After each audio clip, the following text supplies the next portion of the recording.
Greetings, true believers. You're listening to Greetings, two believers. Greetings, three believers. Greetings, true believers. You are listening. What the fuck just happened? Greetings, You're true listening. believers. Oh my god, you're listening Greetings, to Zero true to Zero. believers. You're Greetings, listening to true Zero to Zero, believers. a Who Wants to Be a Superhero podcast. I'm Sam, aka Greetings, Gargoyle true number believers. 1 of 500. Greetings, true believers. All right, Greetings, all true right. believers. We're starting over. It's a reference to Yeah. the episode. When his Oh. signal's getting bounced around. Hi, I'm Gigalithic, aka Dr. Vape. I missed your nickname, Sam. What was it? Why did you miss my nickname? Because Giga Greetings, was true talking. believers. Gig, I'm Sam, aka Gargoyle number 1 of 500. And I'm Val Flightcub, a.k.a. the very real snorer. Ooh. Yeah, we do get some very real snoring in this episode. Mm-hmm. It's the finale of the entire show. We're Yeah, almost boy. free. Boy, is it. Yeah. So, And we're treating it with the level of enthusiasm that it deserves. yeah. Yes, we absolutely are. So I've mentioned before how this show has cursed my life, and I thought maybe I got over that hump when a couple weeks ago, but no, that is not the case. This week I woke up with I had a sore throat for a whole day and worried that I had the bad disease. Mm-hmm. I don't, because I'm feeling better now. And sore throat is actually not a common symptom. Okay, of well, the that's it. good to know.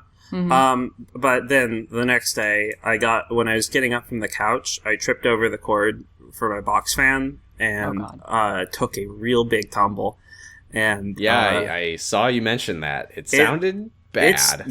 You don't really remember how bad it is to fall down, especially when you're 6'2". And boy howdy, I mean, I'm okay. It's because we made fun of the Defuser for getting drunk at cop school and falling all over the place. I don't think we made fun of him for that. I don't think we made fun of him for that. We didn't, but it reminds me of that. But it is because we did. I did go down hard enough to so that a piece of the box fan chipped off and flew across the room. Oh my god. No. Oh my gosh. Yeah, my elbow got really scraped up and burnt, and I got a mystery cut on my other arm that I don't know where it came from. That was just fan. Stan. Was the fan on? Yes. Oh, jeez. Yeah. But yeah, don't it's fine. The fan still Was the works. fan Lee? Fan Lee. You're Fan Lee's biggest fan. I'm Stan Lee's biggest fan. So we begin the final episode with all of the heroes in their big communal bed that they share. We begin this episode with a disclaimer. Oh, we do begin the episode with a disclaimer. Trained stunt people, okay? Don't do any of this at home. Last week, with the dogs, that's fine. That's good. Well, you can do that at home. No disclaimer necessary for Season 1 dog episode, don't try that at home. Season 2 dog episode, that's fine. Now, interestingly, I didn't even realize they didn't put a disclaimer on it until this episode had a disclaimer. Yeah, so this, and it made it even more interesting by the fact that this episode has to have been a two-parter when it aired, because there was no credits on the previous episode, and the credits for the previous episode are at the end of this episode. I hadn't thought about that. Yeah, it must have been aired as a double feature? Yeah, 2 hours of Who Wants to Be a Superhero. It would explain why there was no fucking elimination. Mm-hmm. But no, because it's just because it was uploaded on YouTube. I don't think that there was no credits. No, there weren't any credits, but there were credits at the end of this episode, and this is the official upload.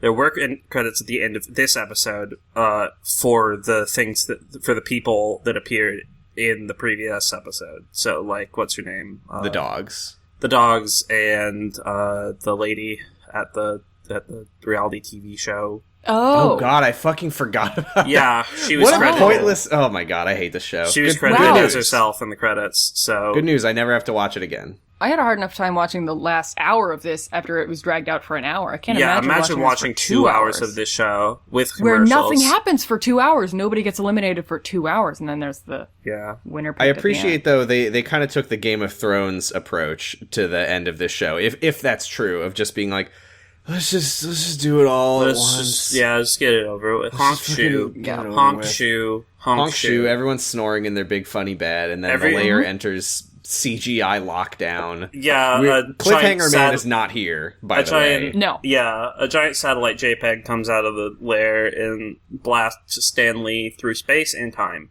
Yeah. Because Stan Lee, apparently real into perestroika. We hear, true believers, true believers, true believers.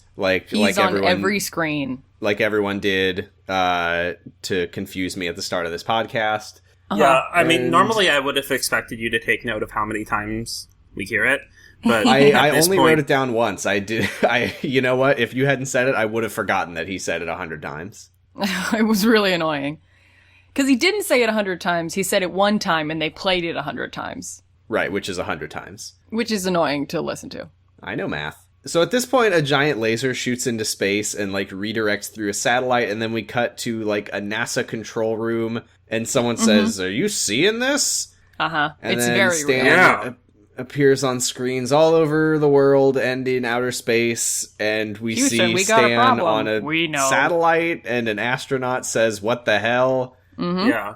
We see a little boy point at the TV, and he says, "Oh my gosh, it's Stan Lee!" But he turns back toward the camera in the middle of talking, and he's not moving his mouth. That was really weird. We get an obligatory Houston, we have a problem, hee hee hoo hoo. Hoo hoo, yeah, we know. Fucker. And the motion tracking is very bad. We see some lights go out in the hospital. We just hear beep. Heart monitor just says true believers. Yeah. By the way, throughout this whole thing, in season 1 when they did this and had Stan appearing on all the TVs, it was just people in California or whatever. Mm-hmm. But I guess their goal here, I assume, was to imply that it's a global event now, that everyone in the world is watching this. That's why it's in outer space. Mm-hmm. And they keep cutting to footage of people in other countries, there was some people in the Soviet Union and India, I think, gathered around a TV. I'm pretty sure, based on a few of the shots, I think that this is footage from a documentary about the Apollo 11 launch. Jesus. Oh my god. Makes sense. I was able to source a couple moments, and they were both from that. One of the shots is of a weird satellite tower in Death Valley. It says Dr. Dark Inc. on it. Yeah, and it's very clearly photoshopped. One of the shots is also people in a Middle Eastern looking kind of area, and it's the only TV that's black and white. No, let me describe TVs what we see. Some of the TVs that were in the past were also black and white, but yeah, that's also racist. Yeah. Let me describe what we see when we see the Dr. Dark Inc. satellite thank dish. you. Because I watched this not an hour ago, and I have no idea. I don't really either. I'm just going to describe every shot because none of them feel connected. It's very strange. We see the satellite labeled Dr. Dark Inc. We see a crowd of people from old footage, cheering and celebrating for something, which was the Apollo 11 launch. We see some helicopters flying in the sky, and then we see the satellite dish getting exploded by what appears to be some kind of orbital space cannon. Yeah. There were helicopters, right? There were helicopters. Yeah. We defeated Dr. Dark. We did it. I guess Dr. Dark is fucking dead. No. I wish. No. Spoilers. Oh, sorry. So then we see Stan at his desk that he loves so much, looking at the comic book covers for each hero and reflecting on how epic they are. Yeah, well, these are really shitty. We get to see Hyperstrike's audition outfit from when he was Super Impact Man. This guy looks nothing like the Defuser. He's just wearing a white tank top and white pants. Yeah, I have some stuff to say. So we go one at a time, and but before that, while Stan is doing the thing that he did last season finale, where he's I have traveled the world and my journey ends here, and blah blah blah, and he says, thousands auditioned, only 10 emerged as candidates or whatever. And I'm so season 1 just didn't fucking happen? Or you can't say I've only ever had 10 candidates for this. Well, at the on season 2 of a show. the thing is that at the end of this episode, Feedback stops being America's greatest superhero, and whoever wins. No, he doesn't. That's true. Feedback is now America's second greatest superhero. So, That's Which is so ironic incorrect. because he was the first greatest superhero. we need to talk about the three things that we've always known are the true marks of a superhero: honesty, integrity, Dog courage. resistance. He's always saying this. And then we go one at a time to each of the final contestants and get a profile of them. I'm so excited. As my friend Sam, my colleague Sam has mentioned. Did you just I just downgrade degrade me? you. Yeah, I just downgraded you. As my colleague Sam has mentioned, we get to see Hyperstrike's original costume, and I have some fucking theories. Just We to also get get to learn that he's only 21. Yeah, I think we knew that. Well, I didn't. He's so his whole thing is like it's all white, and he has a Bing Bang Zoom comic book bat in the middle of his middle of his chest that says You say "I." bat? Oh, Bat. Oh, Like, yeah, it's like a comic book explosion with an eye in the middle. okay. It's like that's not a bat; it's a letter I. I know. He's also wearing a Rising Sun Hachimaki, which has some connotations that I'm almost certain that he was unaware of. But There's no way that he knew, yeah. I also like to believe that Hyperstrike's a Japanese nationalist. He very well could be. So this had me thinking, because this costume, not as good as his original costume, or I guess this is his original costume, not as good as the costume that he showed up on day one with. No, not at all. But it has very similar motifs to his current costume. So my thought is they designed the upgrade costume to him when the reference that they had was to this costume. His That's audition possible. Yeah, it does have more of like that kind of starburst effect. It's got the headband. It's got the headband, The color yeah. scheme That makes is so more much similar. more sense. And Wow. so when he showed up on day one with the really, really good costume with the gloves, they're like, shit. There is one thing that his Super Impact Man costume had that did go fully missing, which was his fucking sunglasses. Yeah. They're fucking sick. I gotta say, They I don't miss don't those. really they don't really go with the rest of the look, I gotta say. And he needs God. to show his big round baby blue eyes He to the world. Yeah, I think a lot of what sells Hyperstrike is his physicality. And I think that he can pull that off no matter what his outfit is, as he's kind of shown throughout this I mean, really, But you gotta see the cute face. when we get to Hygiena, which we do next, Stan makes a big deal about how she's overcome and has had courage and fortitude throughout the challenges. And really, Hygiena, props to Hygiena, but Hyperstrike is said to wear this shitty costume since day two. I don't think it's whatever. I want to say about Hyperstrike, the way that Stan talks about him. He's like, from the beginning, he had a quality of showmanship and enthusiasm. But was he a superhero? This is and the it cuts moment- to him getting his second costume and being like, I don't know about this. Yeah, this is Stan, the moment. fucking get over it. Yeah, get the fuck over it, Stan. He's been wearing it. Shut up, God. Yeah. Also, Stan says there was the occasional slip up, and then they show the one time that Hyperstrike has ever made a mistake. Yeah.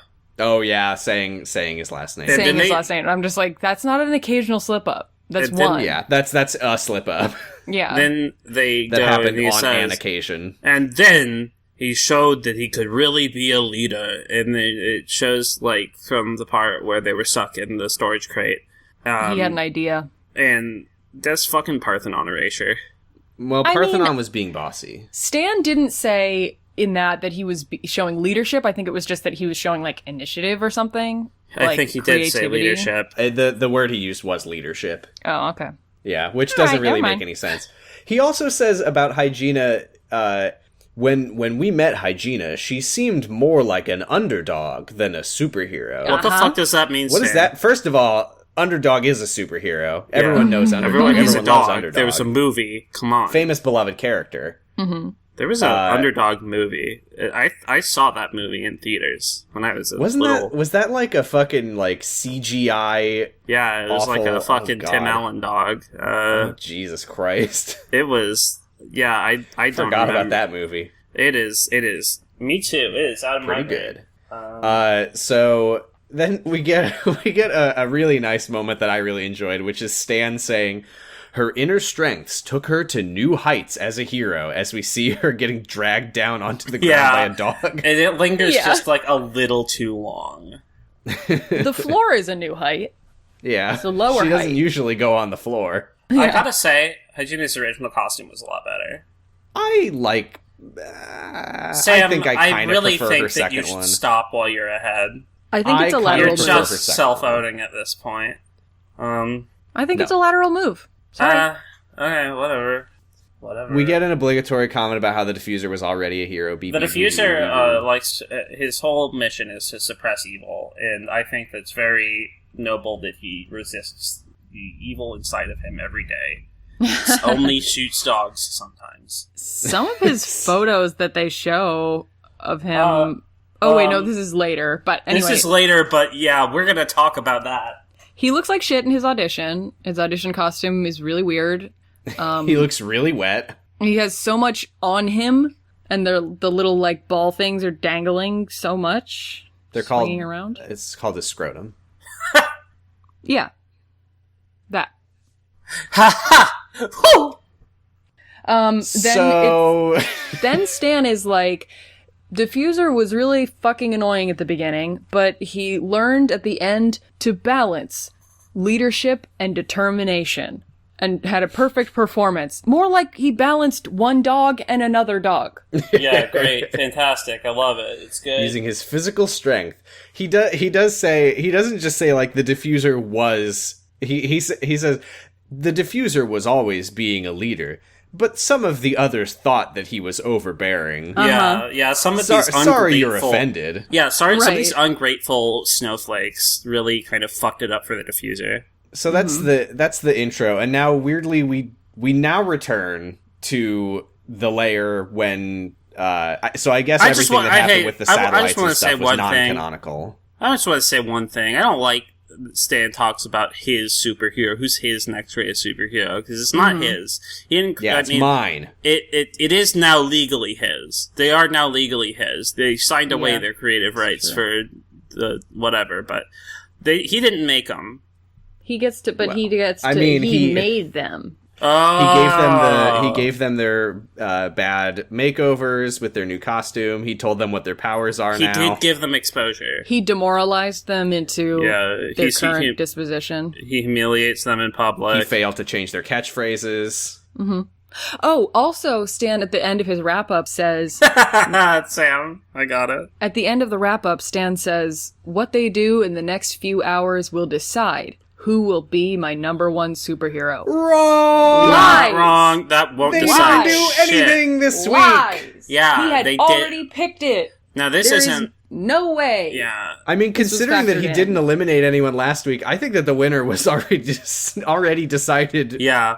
What our executive producers think will decide who's going to be America's next great superhero. It must have been like the episode before Parthenon gets eliminated. They decided. I personally believe that the winner was decided from the very beginning. Yeah, I'm willing to get a little conspiratorial about reality. I think the reality shows might be kind of rigged. Mm-hmm. I also, it's just we'll get there. We'll get there. Well, anyway, our listeners are probably dying. They're on the edge of their seats, waiting to find out who Cliffhanger Man is. Hi, wrestler. Hi, superheroes. I'm Balls Mahoney. It's ECW wrestler Balls Mahoney. Balls Mahoney. Boy fucking howdy is like, we only got like a half second of him last time, and I don't mean to be...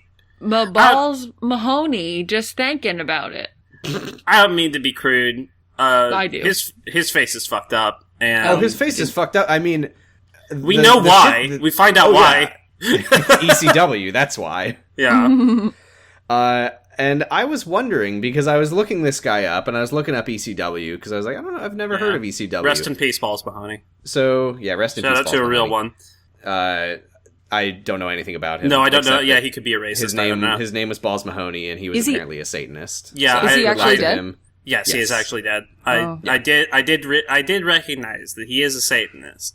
Also, his name is Balls, and not really. He was born.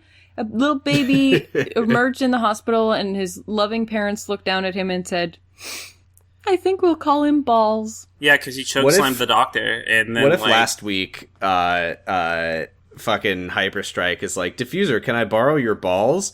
And then Balls Mahoney walks in, and he's like, "Oh, sorry." Oh shit! He breaks in like the Kool-Aid Man. Did somebody say balls? Say balls. Yeah, and then he gives. That would have been so. I mean, the borrow your balls moment was so obviously scripted. Why didn't they save it for that? And then he gives Hyperstrike a Balls energy drink and walks out. Yeah, I mean, it was apparently sponsored by Balls Energy Drink. Wait, really? He was? No, the show was. The show? Oh, right, yeah, I forgot. It mentions balls in the credits every episode. Do you think that that's why Balls Mahoney is on? No. Well, I'll tell you why Balls Mahoney was on. Because I was looking up ECW, and I saw that they basically went out of business in 2001, and then they officially shut down in 2006. And this was 2007. No, so I said, that's weird. Yeah, I can imagine Sci-Fi continuing to throw money at something that is on its fucking death throes. Well, here's what happened, apparently. WWE acquired ECW and then found a home for it on one Sci-Fi. Yeah, Sci-Fi is basically Sci-Fi in the in the mid to late 2000s was basically WWE's dumping ground. Yeah. Like I definitely remember when my little brother was way into pro wrestling that it was always on Sci-Fi. So yeah, this was like a tie-in for their recently revived ECW thing. Yeah. Huh. So there you go. I do. I love. By the way, I completely forgot when Balls Mahoney walks in. He's like, "I'm ECW wrestler Balls Mahoney, and I was sent here by Dr. Dark." Dramatic pause. Heroes look tense. And they're like, Dr. Dark? And he says, no, Stan Lee. And they're like, oh, thank God. They thought they were going to have to wrestle Balls Mahoney. Yeah. Yeah, I was afraid that the Defuser was going to chokeslam him. I mean, Balls Mahoney would be fucking fine, I imagine. Yeah, that guy's forehead, that man's been blading. Yeah, the Defuser basically is a folding chair. So Balls says that they're going to learn how to do stunts and fights, and then he leaves, and what the fuck was the point of the cliffhanger? Yeah, it was just to have a cliffhanger. The best... Well, you know what? The cliffhanger actually makes more sense if this was a two-parter. Exactly. Because then that was just like them going to commercial. It's gotta be, right? But then they go back in time to them sleeping. I mean, this is also a bad show. But they also went back in time to the Apollo 11. There was another intro too, though. So like, Yeah, Val, there probably was. It's two different episodes, but they probably aired as a two-parter, and this is clearly captured from air or whatever. Like this isn't Lost. Sourced. But why? Because the show's bad, and I mean, have you ever watched the finale of The Bachelor? The Bachelor, it's like 6 fucking hours long. No, I've never watched any part of The Bachelor. It's funny. I've only watched finales I'm of gay. The I Bachelor. don't watch The Bachelor. Watching The Bachelor is the gayest thing you can do. No. Being on The Bachelor is the straightest thing you can do. So it's I don't true. understand how watching watching The Bachelor is laughing at straight people. Or being my mom. Or being, but like I watched The Bachelor with my mom, and we both laugh at straight people. Okay. Anyway, so Balls leaves, and Stan says that you're gotta get tomorrow. Better get to like sleep. true The fuck? What is going on? Like a real superheroes. For the first time, he says, "Make sure you act like superheroes." Mm-hmm. And everyone says, "No, but it was a G, Mr. Lee." What a twist! So the next day, they arrive at stunt school, and Balls Mahoney is spinning a stunt man named John around on his back. Can I Say just... it. Balls... Can I pitch this episode to you too? Okay, Yes. yeah, hit me. Okay, so imagine we're in the the writing room for sci-fi's. I think it would be a good idea if we did this show, but it was all people who wanted to be a cat. No. We're writing the finale. This is my pitch for the finale. What if we replace all the superheroes with cats for the finale? Okay, wait, let me get in the space of the people who are writing the finale for this show. Adoy! Okay. Oops, I farted in my pants. Where else are you supposed to fart? I took my pants off to fart. I took my pants off and I farted. Ooh. All right. So remember how season 1 had a finale? I don't know. I do remember that. Yes. Take my word for it. Okay. What if we did the season 1 finale again? Only this time we cut out anything enjoyable or fun about watching it and made it generally worse. Funny. You like it? And eliminations are usually 15 minutes long. Yeah. This is the finale episode. So I think the announcement of the final contestant, who's the superhero, I think that should be 35 minutes before the end of the episode. I don't like Dr. Dark. They should kill him twice. I don't think it. Okay. We nailed it. And it would be funny. I think it would be funny if the Defuser had a funny joke about his balls. And I want a sandwich. You can have go a sandwich home after the podcast, Giga. Okay, I'm done being the writer. Welcome back. So Giga Balls again. asks this stuntman John to hit him in the head with a metal folding chair, and he goes does like, it. And don't hold back. Do it as hard as you can. it looks really painful. Mm-hmm. Yeah, it looks like it fucking sucks. But you know what? His entire forehead is scar tissue. Yeah, so. He is basically like he looks like he's been standing in front of an oscillating fan. You watch it and you wonder, oh, how is he going to do some kind of wrestling trick? Or how is he going to sell this that he's been hit in the head with a chair? No, he just gets hit in the head with a metal folding chair. Yeah, he severely and he shows the dents it. big dent that his head made to the superheroes. Yep. And he's like, wrestling is real. Just to get that out of the way. Okay, yeah. now I'm going to show like, you guys. Here's what you guys need to know. Wrestling, stunt fighting, it's all real. So let's really? do some fight moves. Stunt fighting is real? Yeah. He just really wanted to say that wrestling was real and he didn't know how to. When you see... I don't know about that one. So, John explains the concept of a green screen to Hygiena, and she does some jumps and stuff, and Hyperstrike does sick flips and stunts, obviously. Yeah. So Hygiena, maybe it's because she has more drapery, but I think the harness was, like, they had it's really obvious that she has the harness, yeah. I think the cables were maybe a bit too tight. And so, like, she was being lifted up the whole time, and you're supposed to be, like, lifted up a little bit when you're in a stunt harness, but, like, it's very obvious. She was kind of, like, shrugging into her shoulders the whole time. Mm-hmm. So this is what I mean when I say that this was the season 1 finale, but with all the air sucked out of the room and all the fun taken out of it. Because the season 1 finale was, like, first of all, Feedback was so excited to be alive. And he did bust it open. And he busted wide open! I forgot about that! Oh! And the Defuser in this episode specifically avoids busting it open. The Defuser shuts it. He clamps it shut. He fucking T-poses in the air. This is... God. And then it's like Fat Mama and Feedback learning on how to use the swing thing. and Feedback destroying his spine. and Fat Mama being like, yeah, he's doing great with the flips. I hope he flips himself out of the competition. Better fucking days. This show like, can it was kiss like, this show can kiss my natural brown ass. It was like, I miss Fat Mama. It's the finale. Like, whoever's going to be the winner has already been chosen. Let's just have some fun. Let's pretend to be superheroes. Let's get the full superhero treatment, right? This one is like, okay, so they go to the stunt place. They don't know stunts. Anyway, let's go on to the elimination. Everyone likes to stand around for half an hour and just watch Stan Lee say nothing. Yes, I wish like, that's why true. Didn't we I see wish they more got of to this? have like a non-hero pizza party. We see Hyperstrike do like 3 flips.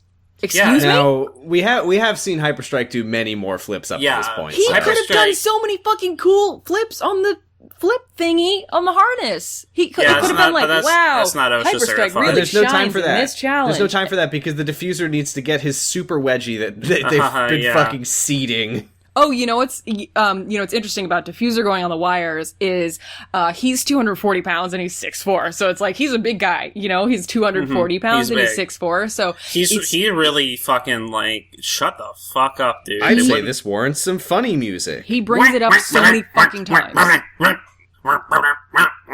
You know what I love though? Because he's doing I don't know how to describe it, like an aerial cartwheel, like a side flip. Yeah, Like that an makes assisted sense. cartwheel. Yeah, Yeah, sure. like a no hands cartwheel, basically. Yeah, just like he's on his feet, Whatever he that's flips into the air, and then he rotates sideways, and then he lands on his feet again, if that makes sense. Yeah. Um, It looks like he's and- doing a cartwheel, but he's not touching the ground with his hands. yeah, but like I know that this is all meant to be like very generic, so they can just get the footage and do whatever with it. But he like says his catchphrase, and then he does the cartwheel thing. Like just picture you, like he's a cop themed superhero, so you've like bought weed or something and he's here to kill you, and he like confronts you in an alley and he says, when the Defuser's around, bad guys are going down, and then he just does like a side flip in place. Away from Yeah, it. What the fuck is that? When would he ever... He busts it open for you. Well, that's the thing that like sucks about his character is he's just like, yeah, what if a cop was a superhero? Yeah, cops what if are already heroes, so Yeah. it's basically just whatever cops already do. It's like cops aren't he super. he does a cool side flip and shoots a dog. Kind of like Ocarina of Time, if you can picture that. That's the best way to describe it. Also, you know what else sucks about his character is that still nobody has like pulled him aside and been like, it's weird. I don't know why you put emphasis on the word going. That doesn't really make any sense. Yeah, it's going down. Bad guys are going down. Like it would Bad guys are going down. it would be appropriate if he was a like a superhero version of an elevator operator.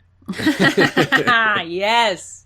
But That would be doesn't so really work for good. being a cop. The Defuser is so 6'4" that when he's around, bad guys are going down. Yeah, I would say that like elevator operator or oral sex professional. So Balls tells Hygiena that it's time to fight the Defuser, and then his like way of like getting her in the headspace of fighting. Do you see how I didn't say mindset of, of fighting the Defuser?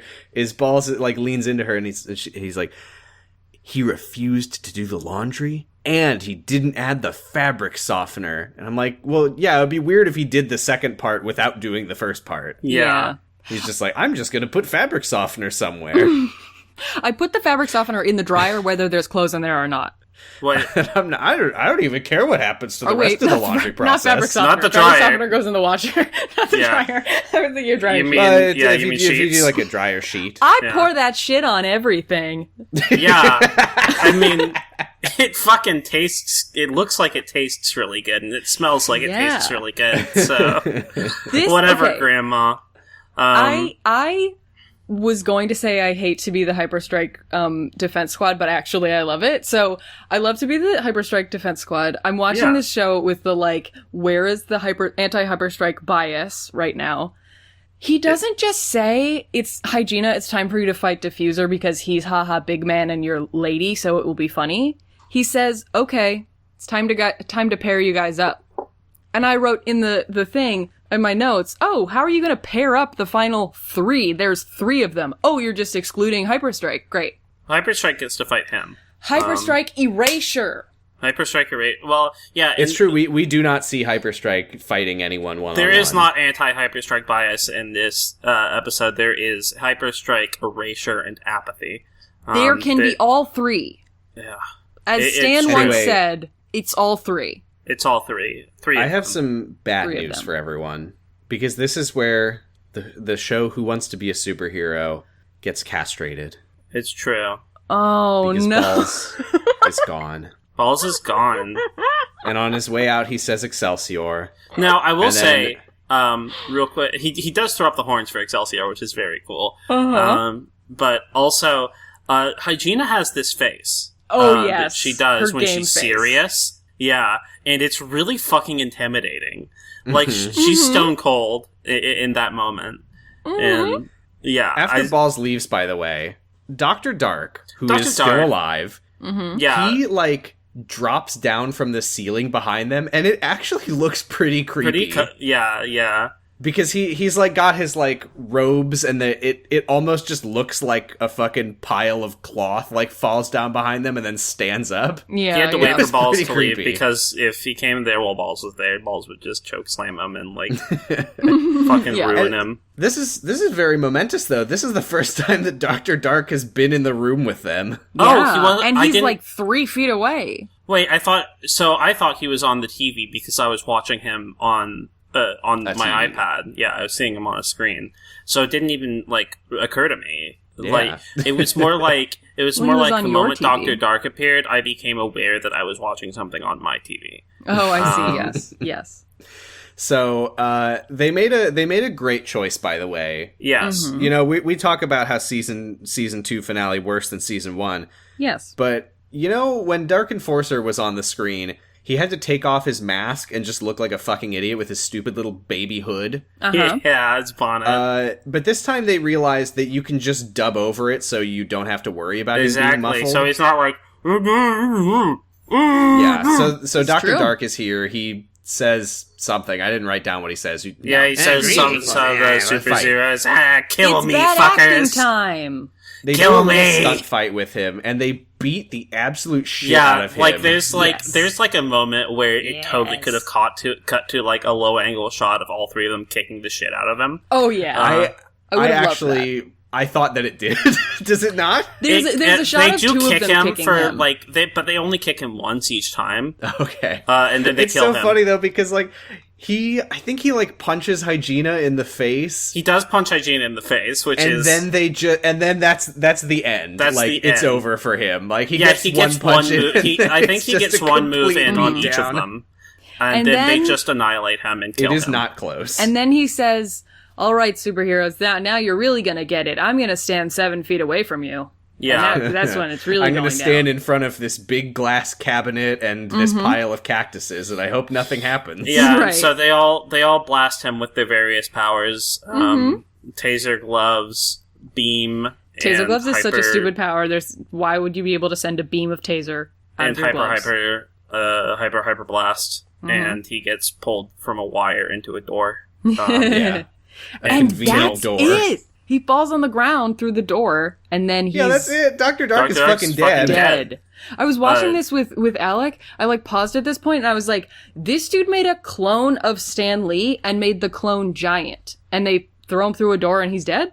Yeah, why didn't he make himself giant? Like, Yeah, I gotta say, There aren't- maybe he should have just stayed on the TVs. And then they could have Yeah. all gone giant, and it would be cool. And Hyperstrike would have been really into This it. man is not ready for prime time. also show sucks.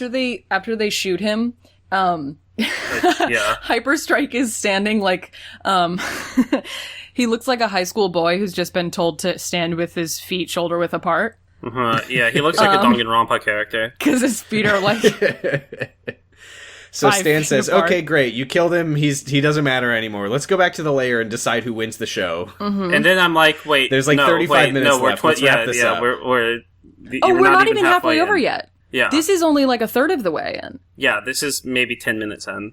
Yep. So it's ominous So they go chair back time. to the lair and they all talk about what a fucking weak pussy baby Dr. Yeah, Dark I was. think Hyperstrike literally says, "Ha, he got blasted through a door." Like, oh man, Yes. I really thought that he'd be more of a threat, huh? Yeah. Yeah. Nope. It turns out that imagine if he'd showed up earlier.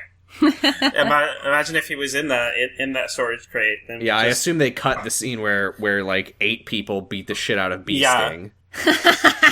God, that's why she. That's why she isn't- never fucking shows up again. Yeah, she's Yeah. like Doctor. She's like she has the same fate as Dr. Bees.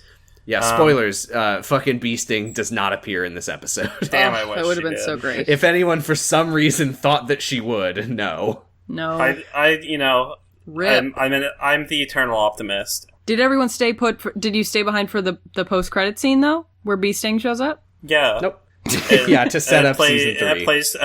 Bee Sting shows up and Sam Jackson's there, and he's like, Bee Sting, I'd like to talk to you about the Avengers Initiative. Mm-hmm. But it's an evil Avengers, because it's real life instead of fake. And I go, da da da da. Is that the Avengers song? I think so. So Stan says it's time to talk Great. one-on-one. Hyperstrike goes to the living Sam. room. What? Can you cut that whole part out or like speed it up? Oh, I cut bad jokes all the time. Oh, Okay. I was saying. Oh, that's why I haven't been in the last few episodes. I was Well, now it has to go in the episode. when I was like, oh, is that the Avengers song? Huh. That was because I don't recognize the Avengers song, even though I've seen a lot of Avengers movies, because the Avengers movie music is really forgettable. Yeah, it's like I didn't even know there was an Avengers song. Yeah. Anyway, There is one, So and Hyperstrike, it's not catchy.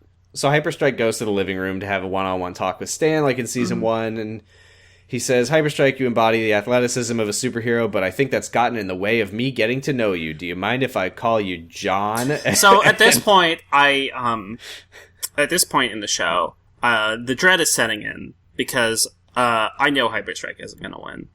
Like at this point, It's in my just, brain, they just don't feature him enough. he's Which is not weird getting, because he has Which so is much nuts. presence in my heart. Because Yeah. it's Stan is like, your athleticism has overshadowed, the insides. I haven't met the real you.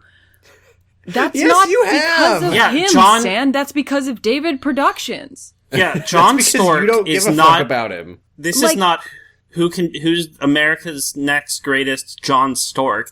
It's America's next greatest superhero. John Stork is not on trial here. And Hyperstrike is. Diffuser gets a lot of airtime because he talks so fucking much. Fucking much, yeah. But Hygiena has great talking heads, so hers are in there a lot as well.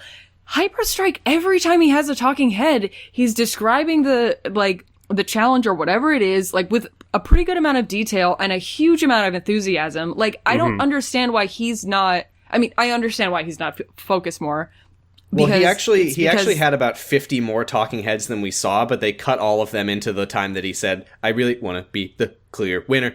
Right. Yeah. Yeah, exactly. That was all the footage of him. Hyperstrike going into a challenge, really wanting to be the clear winner, but they don't focus on that anymore. Like, there's no second thing of him being like, I was trying really hard with the blah, blah, blah, because these challenges are important. Like, I was so mad, and I still am. And he's like competitively motivated, and they frame that. And it's Yeah. like, whatever, it's a fucking competition, my guy. Yeah. And he says, There like, was a...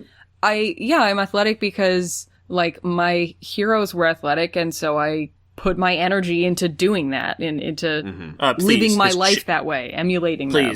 Please, his chi. Excuse me, his chi. We do get a moment that I don't know if it was meant to be funny, but it did make me laugh out loud because when Stan is like, "Is it all right if I call you John?" and Hyperstrike's just like, Is that okay? It's okay since we're in the lair, right?" And Stan says, "That's right. Don't worry. Nobody's listening. Yeah. Not me. Nobody's watching this shit." Yeah. This show is so confusing. So, Hachina's up next. Well, we didn't talk about Hyperstrike. Neither does the show. So Stan Well, tries to get Hyperstrike to cry because he Yeah. watched season 1. This is the part where everyone has to cry. This is the And part it's where like- everyone goes to Stan and they pay him in tears. Like, my dude, Hyperstrike's from Vermont. Come on. He was- doesn't have a harsh backstory. And he was probably like, he says he got bullied in school. Like, I believe that. It's Yeah. probably just because he was like a random kind of nerdy, gawky kid or whatever. Like, he did Yeah, karate. he also says that everyone, like, when people noticed that his name rhymed with dork, that everyone just called him Stork the Dork for forever. Right. Yeah, That sucks. You shouldn't. Yeah. You shouldn't. It's not even like that harsh, but like when you're a kid, if like everybody is calling you Stork the Dork, like what can you fucking do? Yeah. It's over. Yeah. You lose. What do you Yeah. want? Like, and like, what does the fucking show want? Like, well, obviously, it wants him to overshare and cry. Yeah. But, like, you shouldn't be candidate for elimination because you don't want to share details about your personal life on a show where you're actively discouraged from sharing details about your personal details life. about, like, I think the issue don't know wasn't if there's anything he's hiding, but, like, I think this is plenty I think it's personal. fine. Yeah. I think it wasn't the issue, or, like, the thing that set him apart wasn't that he wasn't sharing enough. It's just that he had accepted that part of his life and moved on. Like, he's able to talk about... He says the hardest steel comes from the hottest fire. That's a really good fucking line. It is. Damn. And, yeah, so, you know, we already knew that he was picked on as a kid, so I guess, having done this segment, we will carry on knowing precisely one thing about Hyperstrike. All right. I know two things about Hyperstrike. He was picked on as a kid, and he fucking rules. He's fucking cool. So next, we get Hygiena, and who wants to... Like, who's comfortable talking about this? I mean, we can... Well, it's a little... Do it as a... It's heavy. Uterus person, or... Does it matter? It doesn't really... I don't think it really doesn't matters. But so Stan says just Hygiena, trigger warning about some... content warning about some upset... yeah. So, Hygiena's sad story, she talks about how she's gotten so much more confident in the lair and is able to, like, face her fears. And she gets really, really emotional, like, just saying, like, facing my fears. And Stan is like, whoa, what's that? Why? Mm-hmm. Huh? And she's talking about she had a really... she and her husband had gotten pregnant in the past, and they lost the pregnancy, like, really late. And she really wants to be a mom, but she was, like, afraid to try again. But now being on the show, she's, like, gained confidence to, like, go after it. And now she's a mom. She says that, like, everyone in the lair has always been like, oh, you'd be such a great mom. Oh, you're not a mom? Yeah, that must really sting. Yeah. Right. But she says that hearing that from everyone, all these cool people that she's gotten to know, has given her the courage to try again when she gets home. I can tell you, I did find her Instagram. Yeah. And she and her husband have a daughter, and they're a very cute family. It's very good. Like, and her daughter's birthday is the finale taping of Who Wants to Be a Superhero plus 9 months. Yeah, the conceived at Universal City Walk. Yeah. So Stan actually it's kind of funny because Stan is like, oh wow, I thought this was just a stupid show. I didn't realize that. Oh, like, I'm sorry. This is way too heavy for this show. My notes here just say, like, at least one good thing came out of the show. Yeah. And Defuser goes last, and Stan Hygiena may not deserve to win, but Melody does. Oh, I'll just say it. This episode, for other reasons even, I actually fully turned around. I think Hygiena 100% I honestly, deserves to win. yeah, I was at this point I was like, okay, Hyperstrike isn't going to win. I think, so I was like, Hygiena, yeah, I was all the way back behind Hygiena. I really thought, I mean, she really looks, her story is really great. She has a really, like, parabolic fucking character arc of, you know, being an underdog, and in the competition being an underdog, and then here she is. She made it all the way to the end. Yeah, just doing her best every week. Yeah. Overcoming her fears, etc. Yeah. Defuser's name is Jared. Jarrett. Jarrett. Oh, I thought it was Jared. No, it's Jarrett. That's even more fitting. It's I mean, I can say his full name, right? Whatever. Whatever. They give full names in season 1. It's true, and we know Jon Stork's full name. Yeah, he is Jarrett Crippen. Oh. That's a real name. Jarrett is, I think, the worst part of that, though. His name is Tringlin Cleston. His name is Innocent Doodoo. So Stan asks him, why is this so important to you? P got name of the year next year. Jarrett Crippen. Definitely up there. No. So then Stan is like, okay, Jarrett, your turn to cry.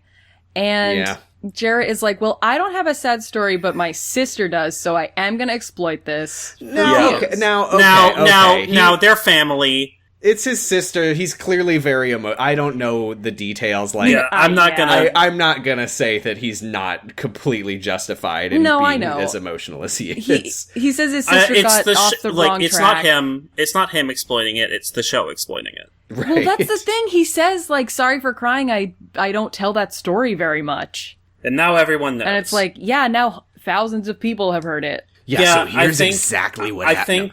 I think it's somewhat inconsiderate. Like, if he was told, okay, this isn't going to be recorded, we just need to talk to you about some stuff, and here, like, I don't know why they would do that, but then that story would be okay to tell. The fact that it's taped and on fucking recording and like... And how many sisters does he have? Yeah, maybe his sister doesn't want him to talk about that on TV. Right. He has as many sisters as he has gargoyles. Yeah.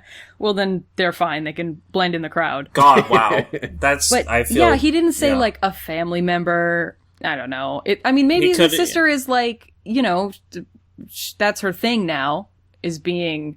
someone who used to have a hard road and is, you know what I mean? Like, maybe she owns it, so it's okay for him to talk about it. But... I mean, well, basically what he says is when I was 12 or 13, my sister went off the path. It sounds like there was like a falling out between her and the rest of the family. Maybe she was a suppressive person. He says she was lost for many years, but he says that she's back in their family over the past couple of years and everything's good, which is good. Yeah. Good to hear. But he basically says, like, when everything was going on with my sister, like, I always wished that one of the superheroes from my comic books could just climb out of the page and help us fix everything, and that's why this means so much to him. I'm glad you have your sister back, Jarrett, but... Yeah. Weird moment. City Walk! We don't like any part of... We don't like when Stan is like, prostrate yourself in front of me, superhero. Yeah. So Giga, you, I have to object to what you just did because you just said that it's time to go to City Walk. That's Universal Studios Hollywood. No. Well, that's just such a like just unsubtle. Like you're not giving it any like any time to sizzle. Like you're just saying what's gonna happen. That's so boring. So Stan, they all come back together, and Stan is like, I've decided. My next superhero is going to be announced at a location worthy of such a momentous occasion. Because there's 30 minutes left of the episode. So obviously they definitely knew who was going to win before they went to City Walk, right? Oh, yeah. No, I mean, he knew before the episode, though. No, but like the heroes themselves. Oh, no. No, I don't think so. No, I don't think so. Okay. I love that. Yeah, he's like Universal Studios Hollywood. It's just City Walk. Yeah, it's the same exact. It's the literally Hard Rock like the Cafe. Hard Rock We get Cafe some B-roll from season 1. The EB Games sign. It's they the exact same place. They literally used footage from season 1. I think just flipped. So incredible. I want to give a shout out to the man in the red shirt. Yeah. God, what a fucking Chad. He's fucking Greyjoy guy from Game of Thrones. Yeah. He's clapping also, they do the Nazi salute again. They do the Nazi. He's clapping so hard. He's like whooping and hollering. That multiple people are staring at him. Yeah, this show does not deserve this, man, but good on you. It's incredible. Do you? I'm so happy for this guy. They also, so like Stanley is like, you know, doing his thing, announcing the prizes. You know, a comic book, sci-fi movie, action figure. But you know what? In season one, there was a special surprise prize maybe that we didn't know about ahead of time, which was that they would get to be in the parade. Yeah, and this one, there's a surprise prize at the end because they know they're not going to be renewed for a third season, and they get a TV from the lair. It's amazing. You get one of the TVs from the lair, and the runner-up, they can have this couch. One of you can have the chair. Yeah. For $5, they can take anything they want. Take anything you like. But there's one catch. You have to supply the truck to take it with you. You have to pick it up yourself. So Stan says to the crowd, It's been a long search, and in a few... One of the TVs! TV, yeah. You get the TV from the billboard. Also, he doesn't say, like, a 20-inch HD, blah, blah, blah, blah, blah. No, he literally just says one of the special TVs from the lair. Yeah, that you can have hanging in your living room and be nervous about Stan Lee appearing on at any time. Right. So Stan says, in just a few minutes, the journey will end, Giga, Val, and Sam. Oh, thank God. Yay, thank you. This is when I turned my YouTube play speed to 1.5. I needed to turn it down because I needed to take notes for all the movies. Oh, yes. No, so I turned it up, and then I immediately, like, seeing what it was, turned it back down to regular speed so I could watch the trailer. They did not, in season 1, they made a pretty big deal about, like, how they were filming stuff to, like, I think that they knew that they were making the trailer, like, they told us, I think, right? Yeah. Well, TV from the lair. They, like, didn't mention at all that the trailers would be happening. They said it was, like, camera tests, I think. And then Stan is like, we actually put together, like, the footage that we got from your... Yeah, you signed but the it wasn't contract. framed as like a surprise. It was like they just didn't bother to say that it was happening. Yeah. So we get the trailers. This season it was not. Defuser. I'm just gonna say in this a right world, now, if I may. The trailers are worse. They're worse. They're less interesting. They had to watch. make 3 of them this time, so they only had. Maybe it's because they had like ECW budget and not that guy that they had last time that we couldn't find who existed. Yeah, well, they also... yeah. And they also, they had to split that budget into 3 instead of 2. So... Yeah. David was working overtime again. Dear listeners, don't be discouraged. Don't think that means that they don't use the same package of bloatware... 3D PS2 assets. PS2 test footage. Yeah, it is the same assets package. Both. Oh my God! So the Defuser movie, demons. In a world. The demon fucking explodes a car, and it's like only one man can give 110%, and like, really? Oh my God, what a stupid thing. I can't believe that's one of his powers. So the Defuser's like, hey, he fucker. He has the strength of a 250-pound man. Yeah. He eats some smoke at a demon. The strength of one man and one-tenth of a man. One man and a baby. He's the Defuser. He's a cop. And the whole universe is his beat. Can you think of anything scarier than that? He's flying through space, as they did last time, and he says his fucking catchphrase while flying, that when the Defuser's around, bad guys are going down. That's not his catchphrase, because that's true. We get a new better one. Catchphrase. I say better, I mean worse, but anyway, there's more demons. I never refuse to defuse. We're not there yet, though. There's more demons. There's like a fucking billion demons. It's just all gargoyles. Yeah, just a million gargoyles flying over the mountain. Cop like donut. Oh my God! It's the same fucking shot as Fat Mama with the donut shop, but where she like eats the big donut or whatever. Did she eat it? That can't be right. No.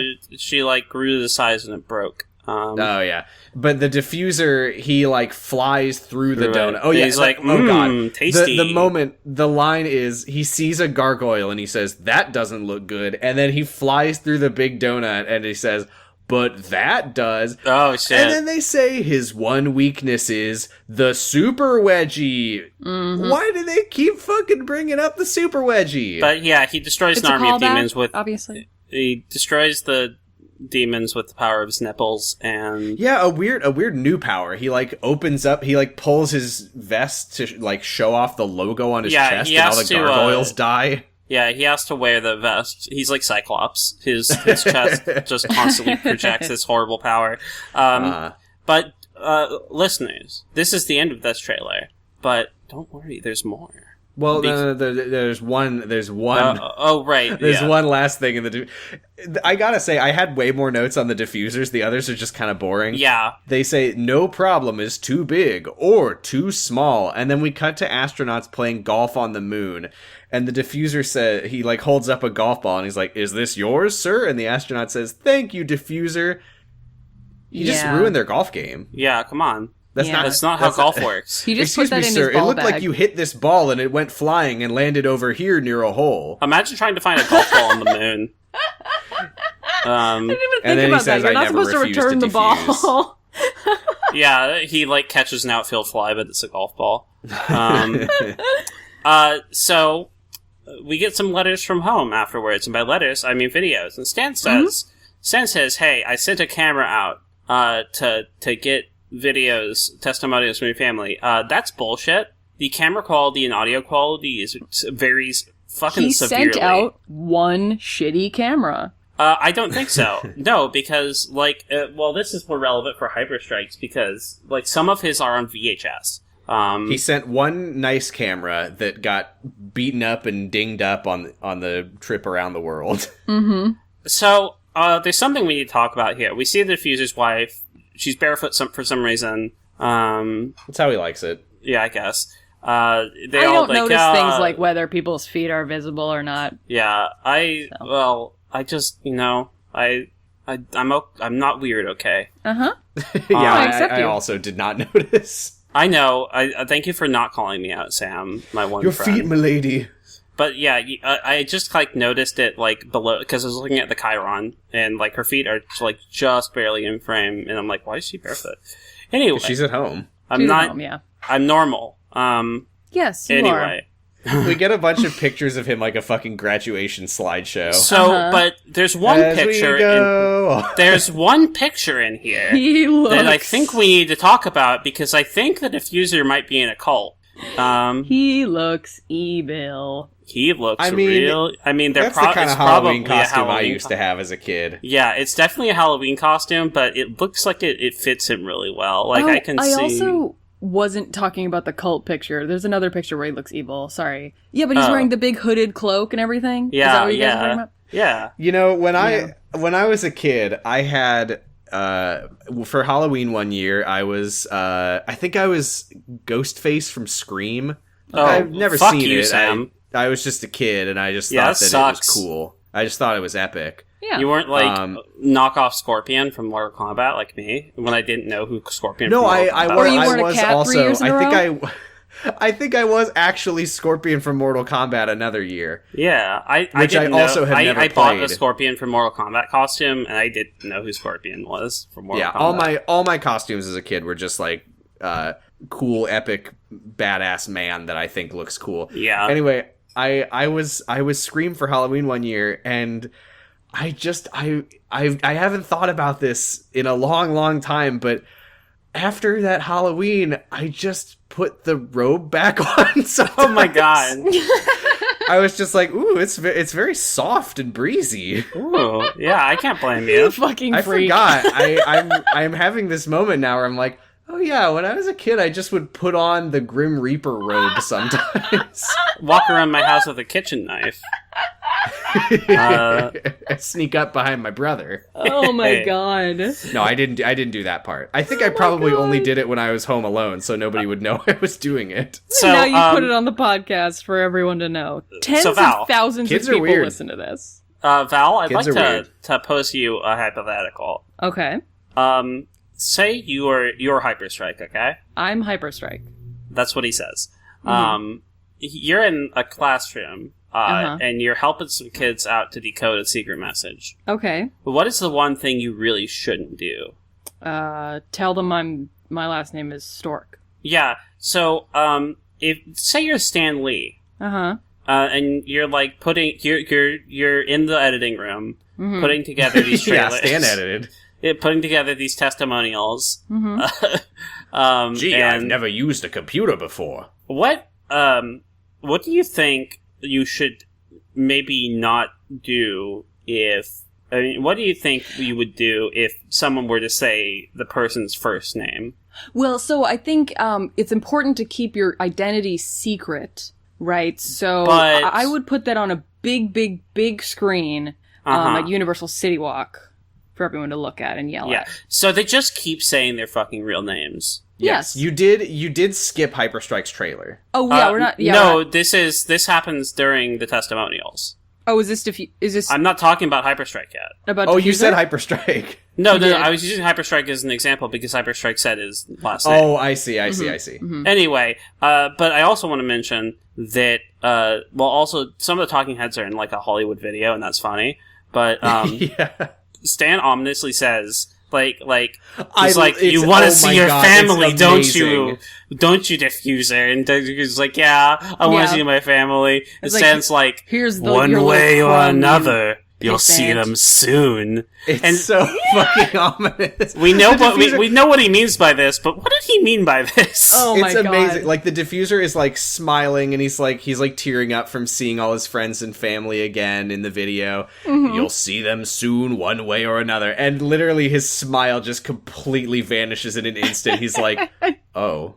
You'll either no. win this It's- competition and they'll come congratulate you, or you'll fucking die and see them in heaven when they die. And then like 2 seconds later his entire family and all Yeah. his friends are Yeah. here. And That was so Because fucking Stan ominous. isn't actually going to kill the losers. it's so weird though that he even said that because it's not even like season 1 where they all come out like right before the end. Like he's like, "You'll see them soon one way or another. Here Right they now. are." Yeah. Yeah. So I think it's just because Hyperstrike. I think that was I think that was an improv that Stan tried to do and it didn't quite work. Yeah, it came across a little too weird. So Hyperstrike's movie. You'll is see next. them soon. And then they all say in unison, "Yes." And here we are. How appropriate is it that in this last episode that we are forced to face Hyperstrike's cultural appropriation in a way that we've been kind of avoiding throughout the podcast? Because if you Hyperstrike, maybe not the most tasteful forms of using Japanese culture to make your superhero character, but it's respectful. Like It's he clearly pretty really minor, I would say. he really he's very much does a lot of tokusatsu and anime stuff. He does the kamehameha. And it seems He to be a does- product of like him watching anime. Yeah, And I'd learning. like Oh, to yeah, talk. he is I'd love to talk obsessed to with Hyperstrike. Toonami. You can tell. Yeah, I'd love to talk to Hyperstrike about his favorite. You can animes. see the reflection of Tom the Toonami robot in his eyes at all times. Stan Lee in the editing room is not so sensitive. He's like, what's a thing Japan has? In the atomic rubble of a world war, Well- born into a city full of radioactive monsters. Oh, this might not be a good look. But also, keep in mind, it's 2008, and I've seen enough newsreels from 2008 regarding Tokyo Disney Sea that to know that people were really fucking racist against East Asian people in 2008. Not to say that they weren't before, but it's just And kind that of they like aren't there's still. and they aren't now. There's this unabashedness about it. It's just fucking wild. Anyway, But hey, have either of you ever seen Dragon Ball Z at all? No. yes. So Giga, you know when like Goku or whoever it might be, like crash lands on Earth from outer space, and they're in like those sort of capsule things. Yeah, but not. I don't know what that has to do with it because Hyperstrike came out of an egg. Yeah, he comes out of a fucking egg. Do you think that they're bullying him for his last name being Stork? Oh my god, I didn't even fucking think about that. Oh I thought my they were God. just like trying to do an anime thing and they fucked it up. Oh no, it's because he's Stork. What assholes. They weren't. I almost assure you that they weren't. But he does come out of an egg. Why else would he come out of an egg though? It's so Because No, he's that like a makes so much because- more sense than anything else. Because he was perfect. He came up perfect, fully formed. it's true. So yeah, I don't have a ton of notes here. He just fights some kaiju. It's fucking oops all gargoyles. Excuse Yeah, you. sorry. It does. So we get some kaiju footage initially, The and then it's back CGI to is gargoyles. very bad as well for this. It's very bad. He does a move called Hyper Chi. He Feel Yeah, clearly they like like played Chi. up the chi stuff for the trailer. Yeah, he Yes. clearly says something else there, but they cut it out. because Hyperstrike knows that saying Hyper Chi doesn't make any fucking sense. Yeah. Oh yeah, because it's like, feel my Hyper Chi. Yeah, he Hadokens a gargoyle. I love the line, by the way, to set up the narrator's like, he's a martial arts master who protects the little guy and all humanity from the forces of evil, even crazed gargoyles. He protects all the crazed gargoyles from the forces of evil. Yeah. And he does that by killing them. It's good. Hyperstrike is where I realized that Sam didn't send the camera out. They had to, like, record this on whatever shitty video they had, because Hyperstrike's mom is, like, on a VHS tape. It's fine. I don't know. It seems like it was fun. I could believe that they had a real, like, sci-fi camera, but they used it inside people's houses, like, wherever they could fit people, whatever. All right. Well, I guess lighting it's a isn't great real in people's sci-fi houses. camera. I It's guess, just like got flashing lights and it's beeping and glowing. I just meant it's from the Sci-Fi Channel. I guess you guys don't have Sonic the same Screwdriver standards of camera. quality as me. I have no standards. That's why we're watching the this show. about the Secret Life of the American Teenagers. they're all like, hey, Hyperstrike, that's my son. We love our him. son. He's got resolve. He always rises to the occasion. Here's, like, some photos of him as a kid. As we go on. Yeah. Yeah, they There's talk about a how picture of badass him and as epic a he kid is. Just a little playing, doing baby. karate. Yeah. And it reminds me of my sister who also did karate when she was younger. I did karate as a kid. It reminds me of you, Sam. You did karate as a I'm just kid. always thinking. As I go on. I pointed at the screen and said, "That's Sam Canning." A moment that I love so much is we see at the end of the thing, we see his parents and I assume his little brother, and they're all in the living room together, and they say, "Hyperstrike, go!" Not his catchphrase. The brother is so not into it. Yeah, like he they are hates it. so like, go Hyperstrike, and he's just like, Hyperstrike. Go. Oh my god, I've been there so much. God, I hope none of my friends watch this. Yeah, It was so good.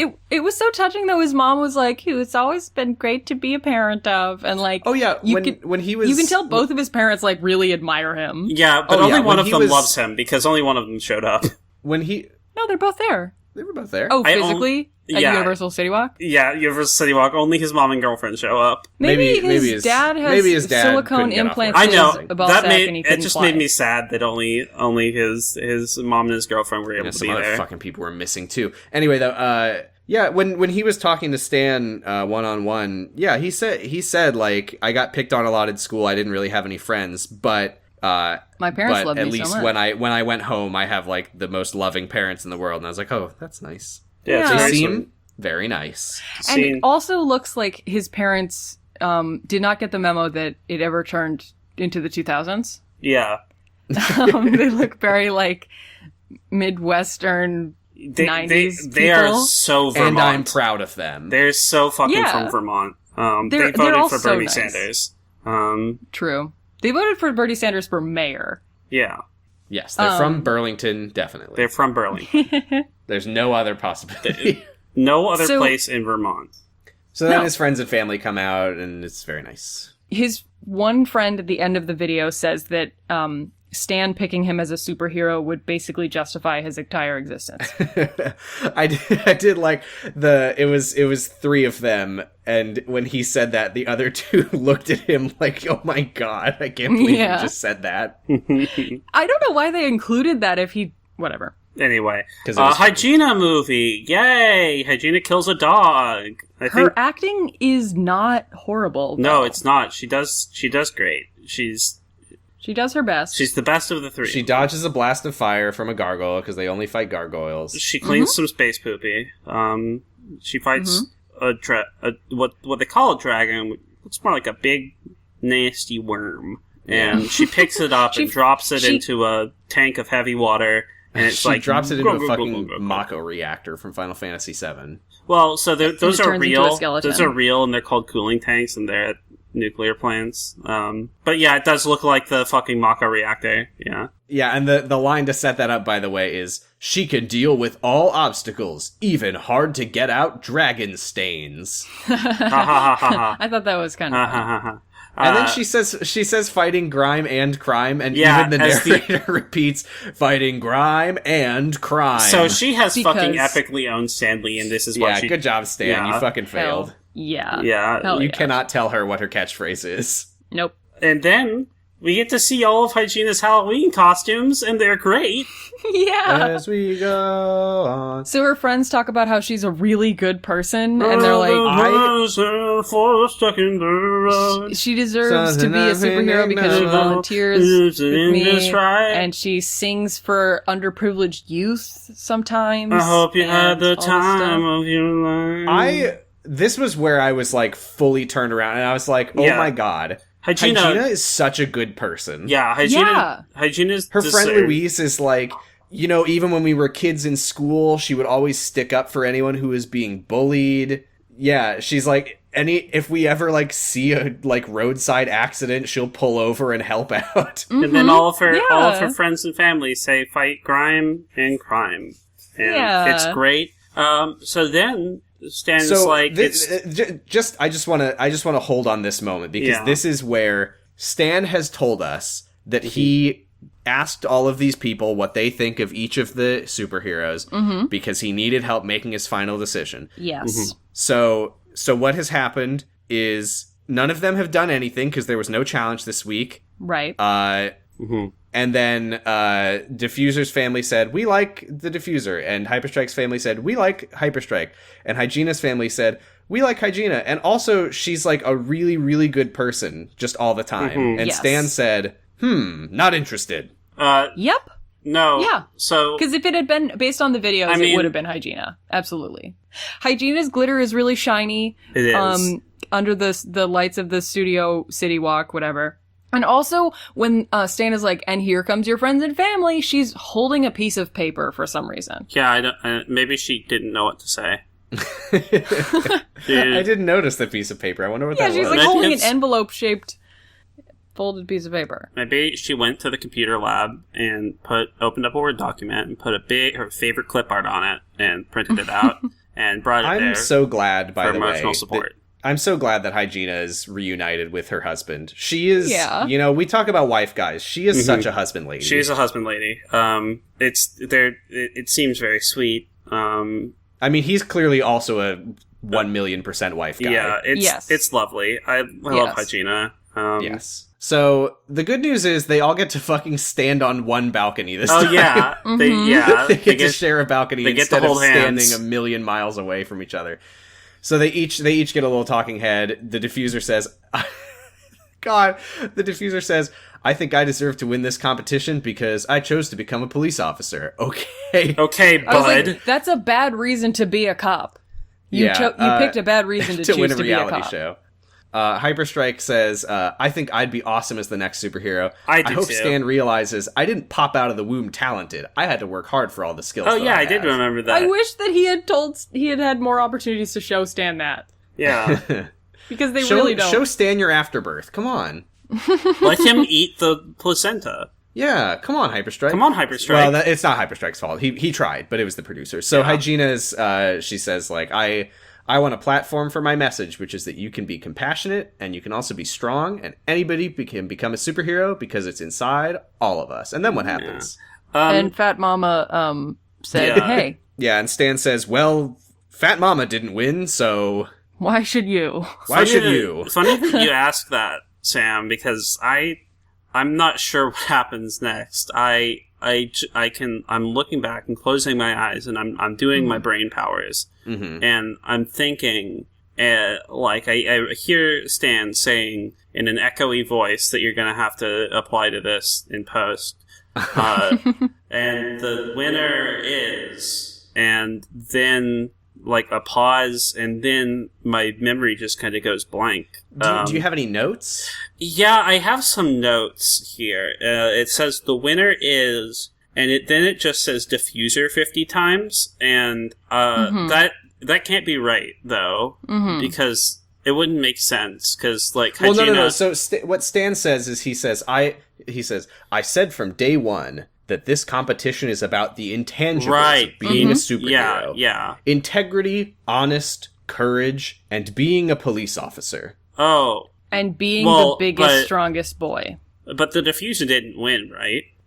No, well, so he says to each of them, he says that he's like, this is why you got here. So he says, Defuser, you're here because you always personified courage and leadership, because leadership is screaming at people and making people upset and making the group work worse. Yes. And he says, Hyperstrike, you're here because you fired up our imaginations. Yeah, he did. I remember that. Honest and forthcoming. And he says, Hygiena, you're here because of your unwavering heart. Yes. You took the fear that you had in every mission and overcame it every time, and it made me proud. Folks, if your heart is wavering... is a police officer. Folks, if your heart is wavering, please go see a doctor. It should be pretty much staying stationary. Yeah. In the same spot while it does its pumping and everything. You might have a disease in its traveling heart. Oh, God. Or an arrhythmia, perhaps. I have to go. Oh, no. I have to go. No, it's fine. We can wait. You can okay. wait. It can wait. Yeah, wavering heart so the definitely made me so think arrhythmia. Because my the Defuser wins because he's a cop. Wait, Giga. What did you... Giga. So Defuser the has been in the Defuser bottom wins 3 because times. he's a cop. What? Giga?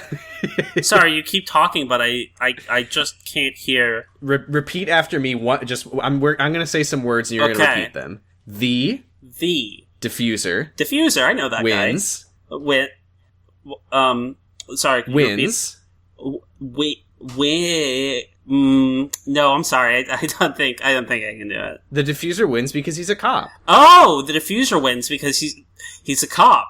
The Defuser wins because he's a cop. The Defuser wins because he's a cop. The Defuser wins because he's a cop. The Defuser wins because he's a cop. The Defuser wins because he's a cop. The Defuser wins because he's a cop. The Defuser wins because he's a cop. The Defuser wins because he's a cop.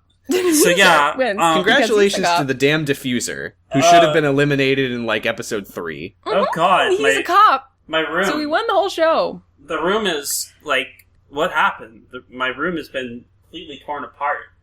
There are holes in the walls. Are there messages written on the walls that say the Defuser wins because he's a cop? It just says the Defuser in blood, and oh God! Oh, my arm is missing. Oh no! I used it as a pen. Yeah.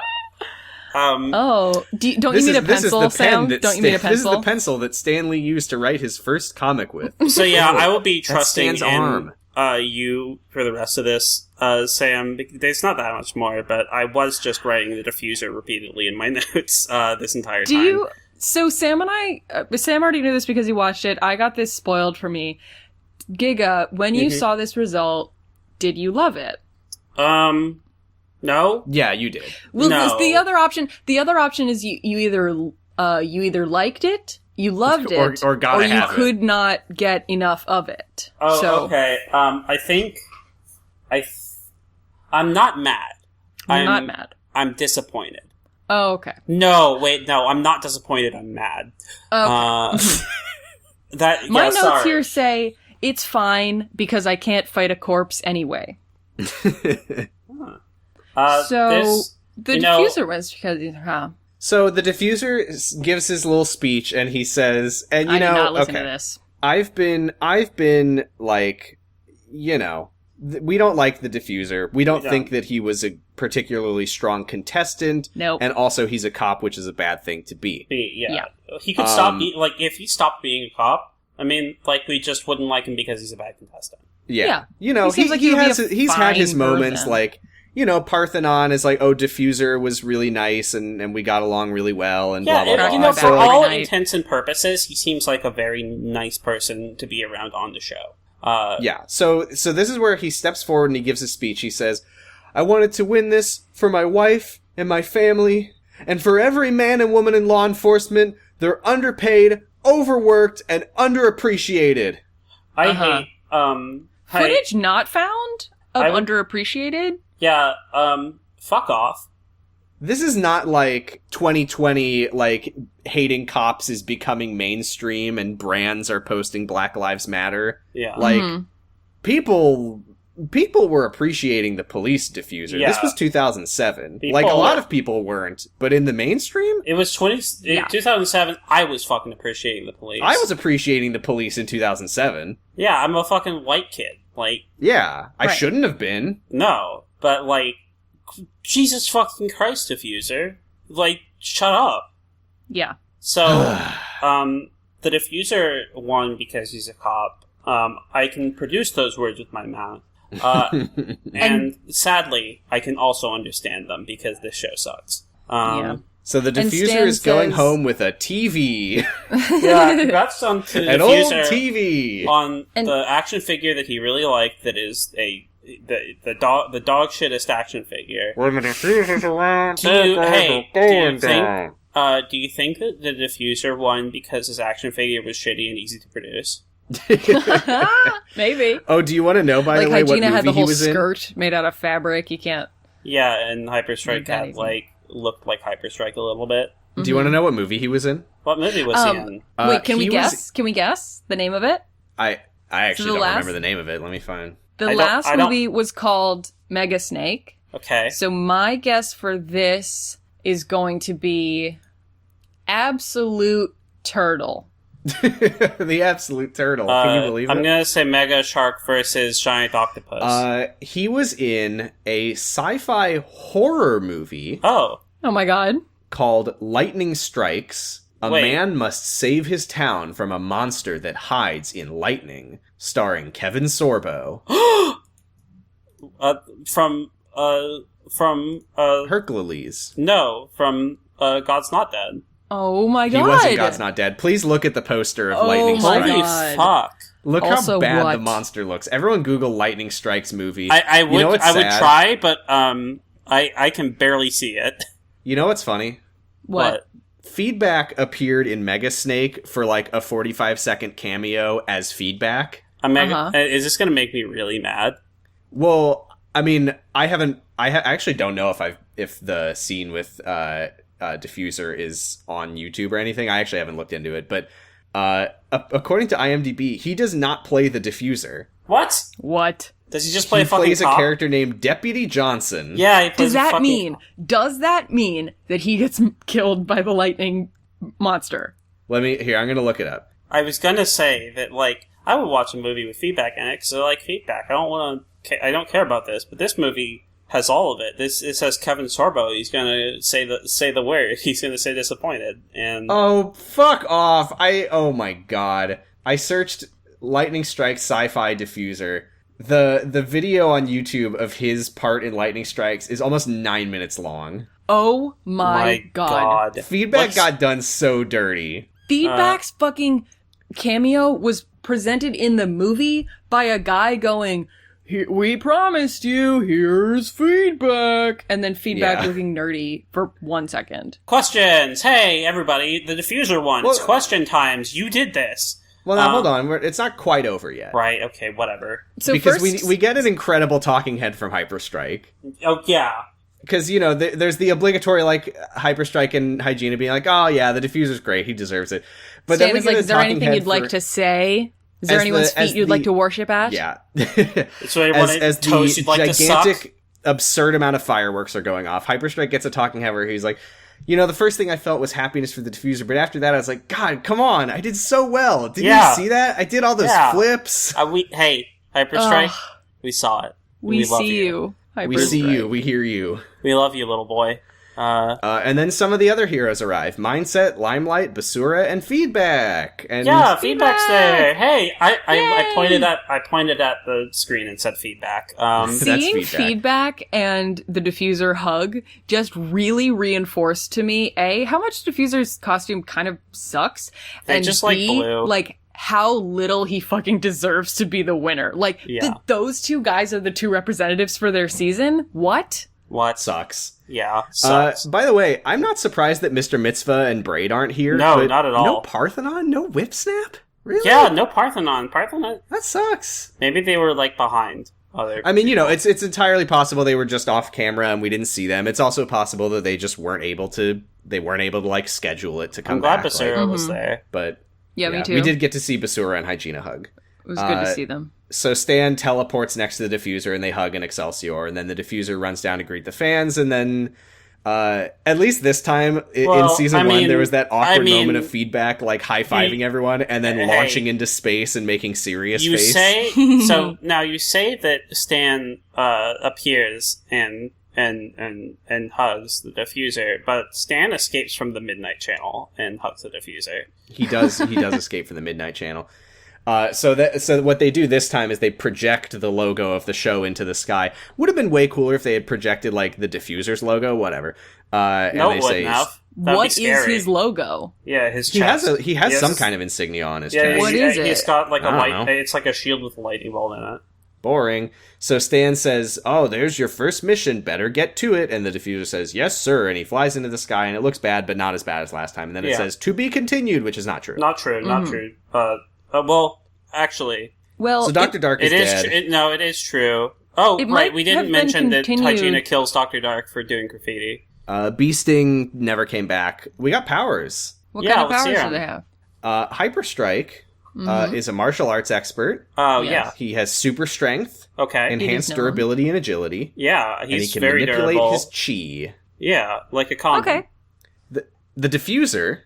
Thank you for not acknowledging that. His body can function at 110%. Yeah. Mm-hmm. He has super strength, super speed, great, enhanced reflexes, super hearing. Oh, cool.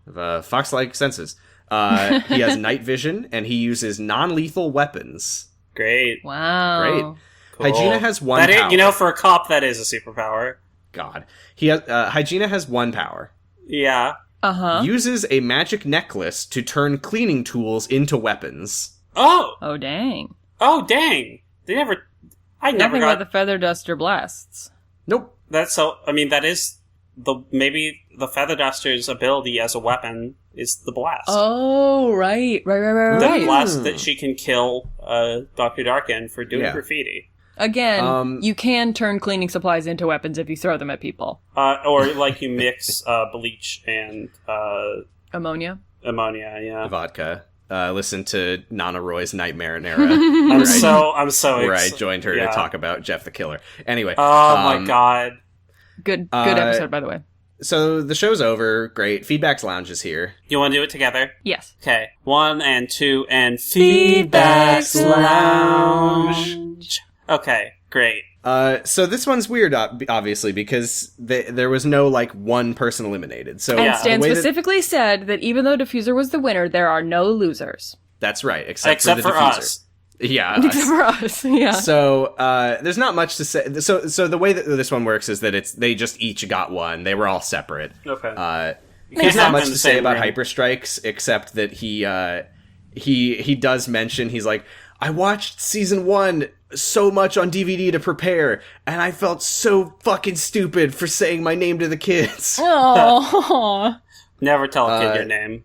Hygiena mentions that she, like, really genuinely loves cleaning. Like, if she wants to, like, relax, she'll just, like, clean. Damn, I wish that were me. And she says, there is a ton of footage of me cleaning the lair. And I said, well, you know. Same for first season. Same for everyone in season 1. What if we didn't see anyone cleaning this season because Hygiena just did it for everyone constantly? Yeah, they're like, shit, we don't have any fucking footage. I mean, it didn't matter that they had nothing to wipe in season 1. They still had to wipe stuff. Yeah. The Defuser, the Defuser tells Feedback, he's like, oh, I'm an avid gamer and D&D player. I have a collection of like 10,000 comics in my garage, and it's like, that's not that interesting because everyone on the show is a nerd. Yeah. But it's so funny to me how Feedback lights up anytime anyone mentions being a nerd to him. I'm surprised every time. Yeah, I think, like, I wish that the Defuser wasn't a cop. Well, here's an interesting thing. Uh-huh.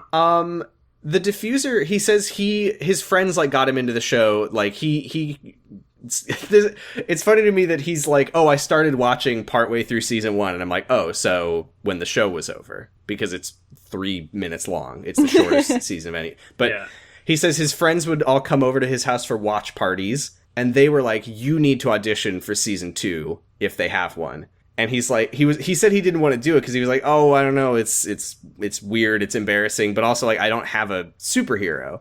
And apparently the character of Takedown, who became the Defuser, we were like, oh my god, I can't believe a fucking cop was just like, what if a cop was a cop superhero? Apparently, his wife, like, dug up a bunch of old notebooks from when he was in middle school, because he used to, like, write stories and comics as a kid. Gosh. And she was like, just use one of these. And I guess, like, the first one that was there was Takedown, who he created in 7th grade. Wow. That's kind of cute, but also... Wow. So he's not cop-like because his superhero is, like, what if a cop but super? He's cop-like because he literally can never turn it off. Yeah. And then he says some shit. Oh, great. Feedback asks him, was there a point in the show where you're like, oh, I think I might win this? And he's like, you know, when you're on a mission, you can't think about winning. That's just going to get you killed. You got to make sure you check your corners and see who's armed. Uh-huh. So who's armed in this scenario? Yeah. Hygiena. She has a feather duster that she used to murder Dr. Dark. I mean, to be fair, Hyperstrike has 2 arms. Yeah, Hyperstrike's arms are classified as a weapon. Also, Feedback asks, like, how did you feel when you saw your comic book cover? And he just says, it's like, wow. And then they cut to the next question. So I assume that what he then said was, this looks nothing like me. Yeah. And then, wholesome moment. Great. We know that Parthenon said that his favorite person was the Defuser. The Defuser says the same of Parthenon. That is wholesome. Aww.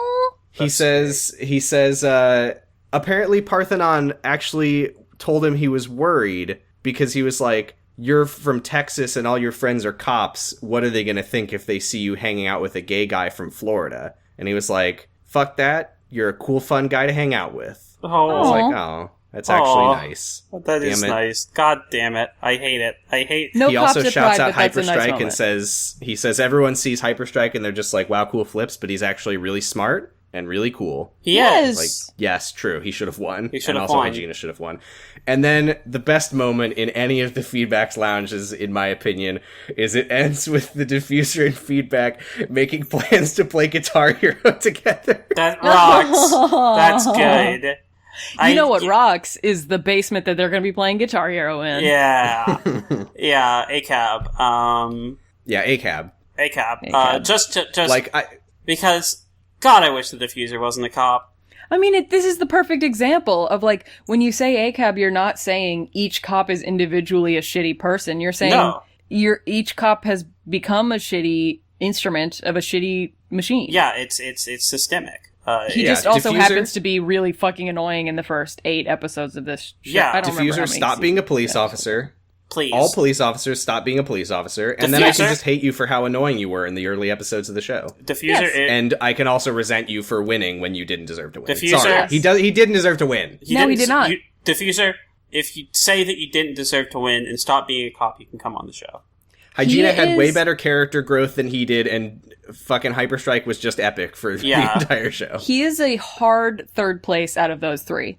I don't think he should have made it to the top 3. No, I don't think he should have either. But in that finale, he is the least likely to. Yeah. I'm still so mad that Whipsnap didn't make it to the top 3. Mm-hmm. Yeah. Whipsnap and Parthenon were fucking robbed. They were absolutely robbed. Anyway, questions. Let's do some questions and then get the fuck out of here and never watch the show again. Yay! We're free. 2 of them are kind of similar. One of these is from Antigone. One of these is from my brother Jordan. I guess they're kind of different. Well, Antigone says, good news, the stars of both seasons of Who Wants to Be a Superhero have been pooled together for one more fan-favorite-filled season. Bad news, due to a clerical error, they've been put in a season of Survivor by mistake. Who's the first to go out in a real reality show and who wins? Does anyone know? God, that's a good fucking question. Mr. Mitzvah is obviously the first to go. Oh yeah, Mr. Mitzvah dies. Yeah, he sucks the most. Yeah, Mr. Mitzvah gets bitten by a spider and wanders into the forest, and no one finds him until he dies outside of the kayfabe of Survivor. Yeah. He literally just wanders into the forest and dies, and they find his skeleton. Who would win? Who Wants to Be a Superhero Survivor? Parthenon. Probably the Defuser. Parthenon. Maybe Parthenon would definitely get far. Maybe Tyveculus. Yeah. Oh shit! Yeah, Tyveculus would probably do really well. He's strong. Yeah. I bet Feedback wouldn't do very well because he wouldn't be conniving. Yeah. Tyveculus also robbed. Jordan asks, congratulations, you've been hired by Sci-Fi to produce a third season of Who Wants to Be a Superhero. What changes would you make? Who would host? Actually, I want to save this question for the postmortem. Okay. I think this is a good question for that. Okay. Jordan, we're going to save your question for next time. I mean, my first change would be I wouldn't do it. Yeah, I would not make the show. Lastly, Mike Dawson asks, if you were to make video games starring any of the contestants from either season on their own superhero adventure, who would they be and how would they play? Would Hyperstrike be a character action hero? Would Major Victory have a dedicated quit button? Can you become Creature? Feedback, Creature would star in a Seaman type video game where you just kind of watch her explore an environment. Oh my god.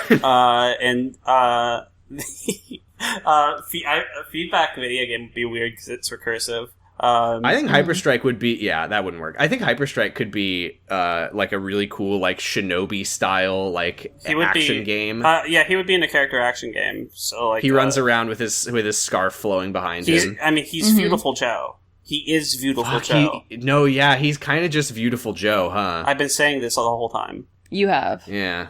I mean, he would just get his own skin in Mortal Kombat. Henshin a Go-Go, baby. Henshin a Go-Go baby. Henshin a Go-Go baby. I think that they could do... a Go-Go baby? That sounds like a palindrome, but it's not.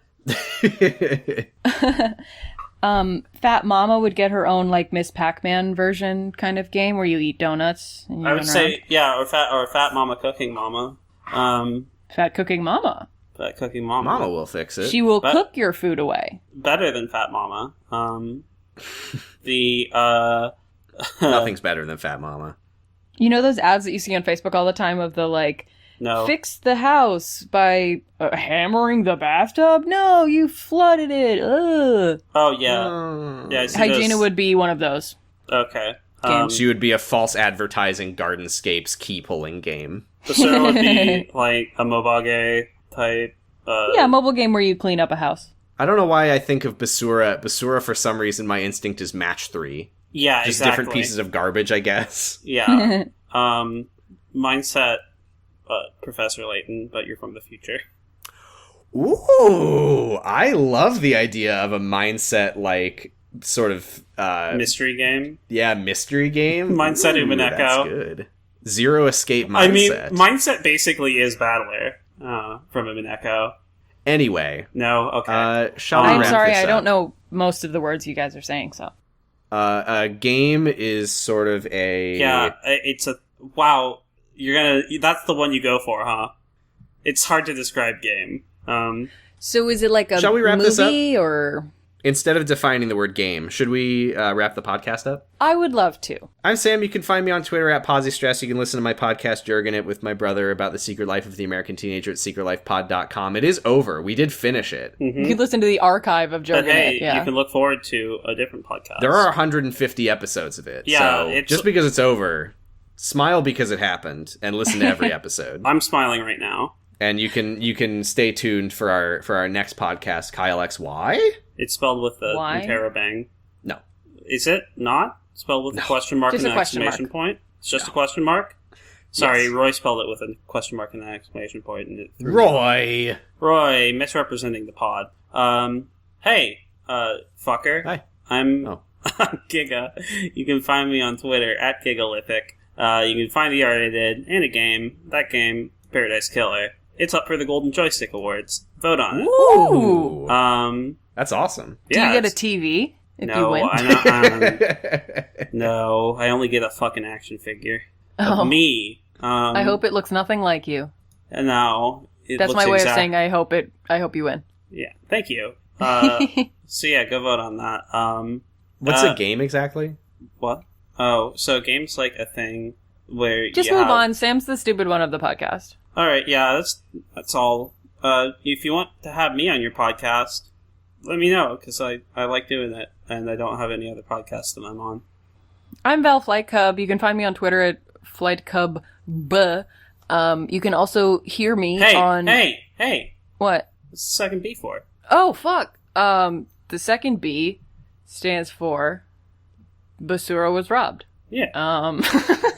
I've established that earlier. You can find me on my podcast LMNOP, where we talk about Elementary, the very good television show. And also HKIP occasionally. Enrique Kissinger's Pokemon Going to Die, not a threat, just a fact. Just a fact, not a threat. And also, if you're listening to Nana Roy's Nightmare and Era, you can listen to an episode that I will be on in spring of 2021. Yeah, you can also listen to an episode of Pot of Greed that I will be on in February of 2021. Mark your calendars. Mark your I calendars. said this on Nightmare and Era. I thought it was very funny when I was looking at the Google Doc sign up sheet to guest One of them on the is podcast. just Gigalithic. Well, no. Just everyone is oh, I'll take week 2, week 3, and there is a block for weeks 2 through 10 or whatever, and week 1 is open, and I'm just you fucking cowards. Yeah. When Damn, I Get out of my way. I'm going to talk about Jeff the Killer. Yeah. Do listen to that. It was really fun. Can you tell us Speaking how sexy he is? You're asking me to put Jeff the Killer's sexiness into words? No, I can't do that. Good answer. That was a trick question. If you didn't, I was going to burn your face until it turned white, and then I'll be beautiful you had like a big Jeff. smile. You'd be beautiful. Maybe then Slender Man will kiss me like he kisses Jeff in all the fan art. How does that work? Does Slenderman have a mouth? It doesn't. That's a good question. Love finds a way. Love finds a way. Speaking of being on podcasts, are you going to have guests on Kyle XY? I'd love to watch the worst episode of Kyle XY. Yeah. We haven't actually talked about it yet, but I would love to have both of you on. Thank you. We'll be on the same episode and we'll scream. And we'll talk over each other then too. Yeah. Oh, God, 4 people on one episode. That would be too much. Yeah, I wouldn't do that to you. Podcasting is Forbidden in the Cloud Recesses did it, had me and Alex guest at the same time. I mean, Jordan and I both guested on that too. I don't know. I don't agree with the choice. It was fun. I don't envy Pot of whoever Greed edited. has 20 hosts, so... Anyway, speaking of noise-based podcasts like Podcasting is Forbidden in the Cloud Recesses, we're hosted on noisepace.xyz, the home of podcasts such as Podcasting is Forbidden in the Cloud Recesses. Is Kyle XY going to be on the Noisepace? I haven't talked to Matt, but I assume it will be. Cool. I mean, you could just use It's going to be awkward if it's not. You could I've been meaning to say you could just use the Jurgen feed for it. No, I'm not going to do that. We'll just publicly pressure him here. Matt, please. Yeah, you have to. You must. Please. You must. The people are begging. Give me my own podcast where it's just me. You can listen to all kinds of great podcasts. Nana Roy's Nightmare and Era, Live Free, Twy Hard. The Wonder Years. Yeah, the Wonder Years. Fear Baiting. Wow Cool Robot. Pot of Greed, I believe, just finished fucking Duel Monsters. Yeah, congrats to the Pot of Greed crew. What happens now? Who You knows? decide. I mean, Yu-Gi-Oh! GX happens now. Yu-Gi-Oh! GX, Generation Next. Yeah, so that's what it's for. Dual discs and everything.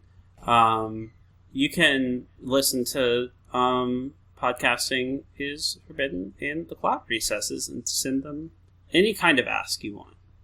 Sure. They like it. You can. You can. Anyway, I think Any that's going Noise to do Space podcast you'd like to listen to, you can find on noisepace.xyz. Yeah, it has That's it's so fucking true. If you're thinking of a podcast and you're like, damn, I wish there was a podcast about that. Go to noisepace.xyz. They'll hook you up. Or maybe they won't. No, they will. But you'll still find some good podcasts. They will. Mm-hmm. If you're like, oh, I wish that there was a podcast about Great British Bake Off. Oh, I wish there was a podcast about RuPaul's Drag Race. It's not on Noise Space. But there's some great ones. But Fear Baiting is. Yeah, Fear Baiting is on Noisepace. That's a fact. Don't at the end. Book. Turn page. Close book. That'll make sense if you listen to Jurgen it and just got smashed in the head with a hammer. Man, door, hand, took car door. Turn page. Anyway, Who Wants to Be a Superhero is over. We never have to fucking watch it again. Bye. Yeah, Yay! Don't cry because it's over. Because it was bullshit and you didn't have to watch it. Yeah, and for one last time, no, we'll say it. Exit. We are heroes. The podcast isn't over. Heroes. The podcast isn't over, by the way. We have one more episode. Oh my At god, least. we forgot to talk about that when Defuser was announced the winner, they did a flashback to earlier in the same episode. Bye. Bye. Excelsior!